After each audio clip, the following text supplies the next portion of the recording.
ప్రతిపక్షాల మీద విమర్శలు చేయాల్సినటువంటి అవసరం ముఖ్యమంత్రికి లేదు. ఎస్ఎల్బిసి టన్నెల్లో ప్రమాదం జరిగి 8వ రోజు దగ్గరికి వస్తుంది. ఇవాళ దాకా కనీసం ముఖ్యమంత్రి గారికి అక్కడికి పోయేందుకు తీరిక లేదు. ఢిల్లీకి వెళ్ళి ఇన్ఛార్జీల మీటింగులు, గుళ్ళు బళ్ళు పూజలు పునస్కారాలు, చిన్నప్పటి దోస్తులతోటి చిట్ చాట్లు, ఇవి తప్ప ఈ రాష్ట్ర ప్రభుత్వంలో సీరియస్నెస్ అనేది కనబడతలేదు.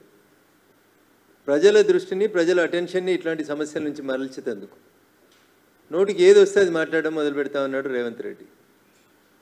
ఆయనే ఒప్పుకుంటున్నాడు నా మంత్రులే నన్ను సరిగా పనిచేయనిస్తలేరని.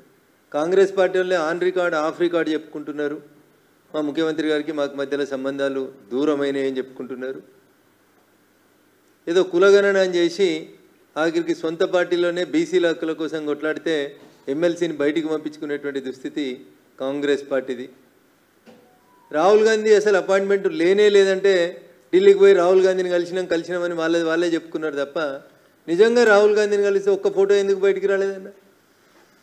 2 గంటలు చిట్చాటి చేస్తుంది ముఖ్యమంత్రి గారికి 23 తుగ్లక్ రోడ్లో, కానీ రాహుల్ గాంధీని కలిసిన ఒక్క బొమ్మ బయటికి రిలీజ్ చేయడం రాలేదు.